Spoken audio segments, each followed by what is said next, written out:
আসসালামু আলাইকুম এভরিওয়ান। সহজ এবং মজাদার রান্নার ইউটিউব কুকিং চ্যানেল গৃহসুখনে আপনাদের সকলকে স্বাগত জানাচ্ছি। আমি আফরোজা চলে আসলাম নতুন আরও একটা রেসিপি নিয়ে। আমার আজকের রেসিপি অরেঞ্জ পেস্ট্রি কেক। যত রকম পেস্ট্রি কেক আছে আমার কাছে সবচেয়ে ভালো লাগে অরেঞ্জ পেস্ট্রি কেক। এটা খেতে সত্যি খুবই টেস্টি।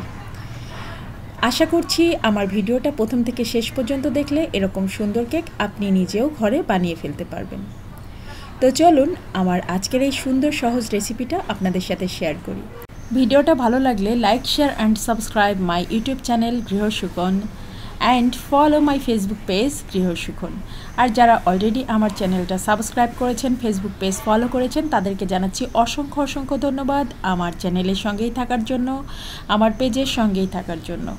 তো চলুন আজকের ভিডিওটা শুরু করি। আশা করছি আপনাদের অনেক উপকারী লাগবে।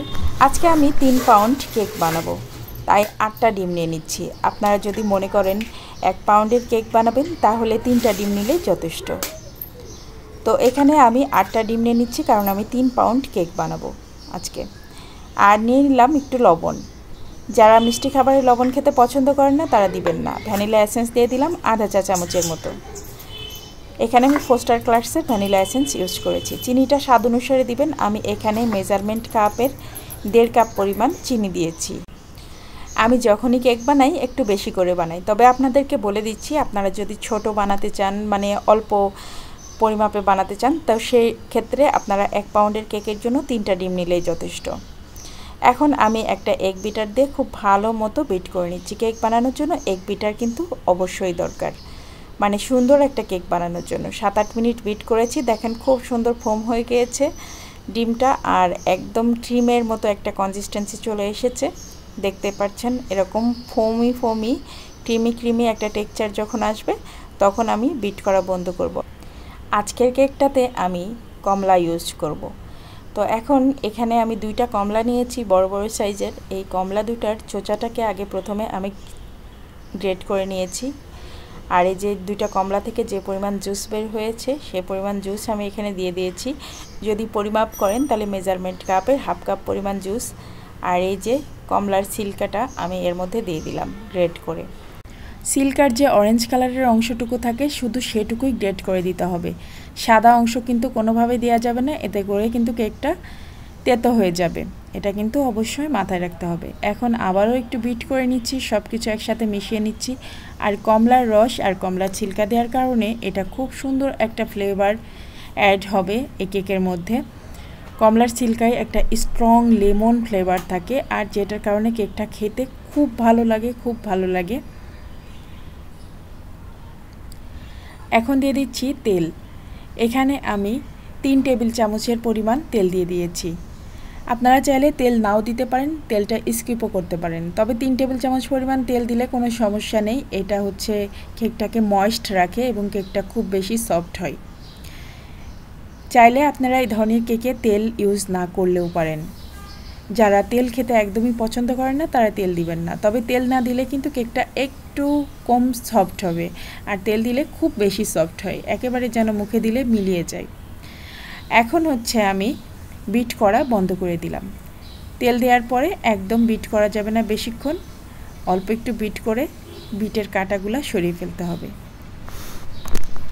আমি এখানে 2.5 কাপ মেজারমেন্ট কাপের 2.5 কাপ পরিমাণ ময়দা নিয়েছি, আর তার মধ্যে দিয়ে দিয়েছি 2 চা চামচ বেকিং পাউডার এবং সব কিছু একসাথে ভালো করে মিশিয়ে নিচ্ছি। যদি আপনারা 3টা ডিম দিয়ে বা 4টা ডিম দিয়ে বানান 1 পাউন্ডের কেক, তো সেক্ষেত্রে আপনারা কিন্তু 1 কাপ ময়দা নেবেন, মেজারমেন্ট কাপের 1 কাপ ময়দা নেবেন, আর 1 চা চামচ বেকিং পাউডার নেবেন। এখন মোল্ডগুলোকে একটু ভালো করে রেডি করে নিচ্ছি। মোল্ডের মধ্যে তেল ব্রাশ করে নিচ্ছি, আর এরপরে এর মধ্যে কাগজ বসিয়ে দিব। আপনারা চাইলে এখানে বাটার পেপারটাও ইউজ করতে পারেন। আমি সাদা যে খাতার কাগজ আছে সেটাই বসিয়ে দিলাম। তার উপরেও একটু ব্রাশ করে দিচ্ছি তেল, যেন খুব সহজে এই কাগজটা আমি তুলে ফেলতে পারি কেকের উপর থেকে। এখন কেকের ব্যাটারটা সম্পূর্ণভাবে রেডি করতে হবে। ডিম আর চিনির ফোমের মধ্যে এখন এই যে আটাটা আমি মিক্স করলাম বেকিং পাউডার দিয়ে, সেটাকে এখন আস্তে আস্তে এই ব্যাটারের মধ্যে মিশিয়ে দিতে হবে। তো দেখেন আমি অল্প অল্প করে আটা নিচ্ছি, আর এটাকে ভালো করে চেলে এই ব্যাটারের সাথে মিশিয়ে দিব। এই কাজটা খুব আস্তে আস্তে করতে হবে এবং আলতো হাতে করতে হবে, মোটেও দ্রুত করা যাবে না, তাহলে কিন্তু ক্রিমটা বসে যাবে, এই যে ফোমটা বসে যাবে। আর ফোমটা যদি বসে যায় তাহলে কিন্তু কেকটা ভালো হবে না, কেকটা চুপসে যাবে। তো সেক্ষেত্রে এই কাজটা আমাদেরকে খুবই আলতোভাবে করতে হবে। আমি ভিডিওটা টেনে দিয়েছি তাই দ্রুত মনে হচ্ছে, আমি কিন্তু মোটেও দ্রুত এটা মিক্স করিনি, এটা খুব আস্তে আস্তে আলতো হাতে আমি মিক্স করেছি, তাই আপনারাও কিন্তু আস্তে আস্তে আলতো হাতে এটাকে মিক্স করবেন। আমি আজকের কেকে ফ্রুটস হিসেবে অরেঞ্জ ইউজ করেছি বলে আপনারাও যে অরেঞ্জ ইউজ করবেন তা না, আপনাদের যে ফ্রুটস ভালো লাগে সেই ফ্রুটস ইউজ করতে পারেন। চাইলে পাইনঅ্যাপেলের জুস ইউজ করতে পারেন, চাইলে গ্রেপের জুস ইউজ করতে পারেন, আপনাদের যেটা খুশি সেটা ইউজ করতে পারেন। যে কোনো ধরনের ফলের জুস ইউজ করতে পারেন, ম্যাঙ্গো, অরেঞ্জ, পাইনঅ্যাপেল, গ্রেপস, যে কোনো কিছু।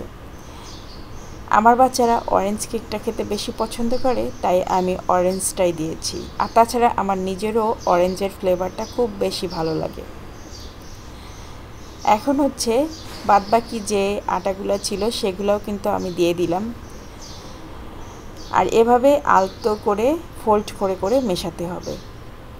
আপনি যদি দ্রুত কাজটা করেন তাহলে কিন্তু সমস্যা, ফোমটা বসে যাবে, সেক্ষেত্রে কেকটা কিন্তু অবশ্যই চুপসে যাবে, কেকটা বানানোর পরে চুপসে যাবে।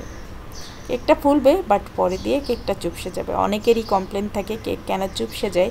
কেকটা চুপসে যাওয়ার কারণ হচ্ছে যখন আপনি ব্যাটারির সাথে এই যে আটাটা বা ময়দাটা মিক্স করেন তখন দ্রুত করে ফেলেন, যার কারণে ফোমটা বসে যায়।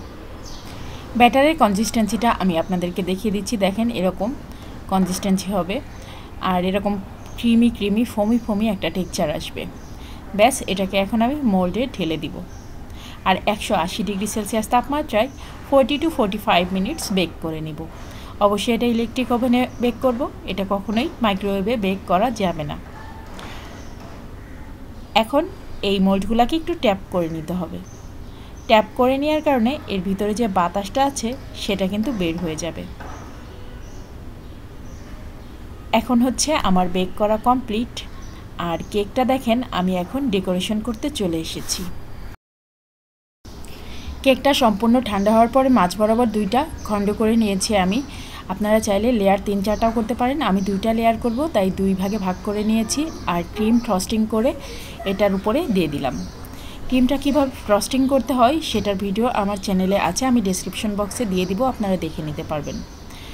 এখানে আমি ভিভো হুইপিং ক্রিমটা ইউজ করেছি, আপনারা চাইলে ভিভো হুইপিং ক্রিম ইউজ করতে পারেন, চাইলে ট্রপিকানা একটা হুইপিং ক্রিম আছে সেটাও ইউজ করতে পারেন। তবে আমার কাছে ভিভো হুইপিং ক্রিমটাই বেশি ভালো লাগে। আর এটা আপনারা যে কোনো সুপার শপে কিনতে পেয়ে যাবেন। আর কেকটা দেখেন কিভাবে ডেকোরেশন করে নিচ্ছি। আর প্রচণ্ড গরমে কেক ডেকোরেশন করতে আমার অনেক সমস্যা হচ্ছিল, কারণ ক্রিমটা গলে যাচ্ছিল। এত গরমে আসলে কেক ডেকোরেশন করা খুবই কঠিন।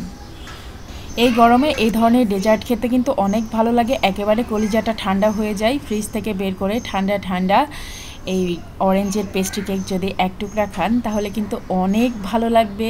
আর আমার কাছে তো ভীষণ ভালো লাগে, আমার সব থেকে পছন্দের পেস্ট্রি কেক হচ্ছে অরেঞ্জ পেস্ট্রি কেক। আমার বাসায় ছোট থেকে বড় সবাই এই ধরনের কেকগুলো খেতে খুব পছন্দ করে, তাই আমার বাসায় মাঝে মাঝে বানানো হয়।